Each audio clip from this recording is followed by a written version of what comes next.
Good morning, everyone. Fraser Robinson with eXp Realty here, doing an open house on my listing, 910 South Tower Avenue in Centralia, Washington. Come check it out. Beautiful landscape done.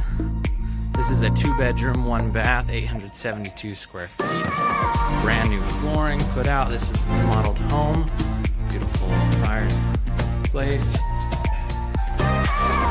Living room, dining room, kitchen, brand new countertops, sink, tile backsplash.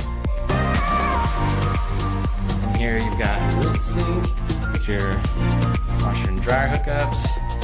Out back, we'll see there in a second. Come back through the kitchen. And you've got your bathroom with a jacuzzi tub. It's always nice. Your first bedroom, they're good sized rooms, and your second bedroom. I'm out back behind the house.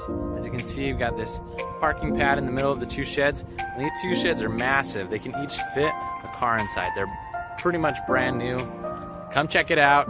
If you're looking for a house in Centralia, Washington, or you know of someone that's looking for a house, I promise you, you're not gonna find a better house in this price point. Come and take a look at it. Again, beautifully remodeled, and we'll see you down here this Saturday. 10 to 1 is our open house today. Thanks.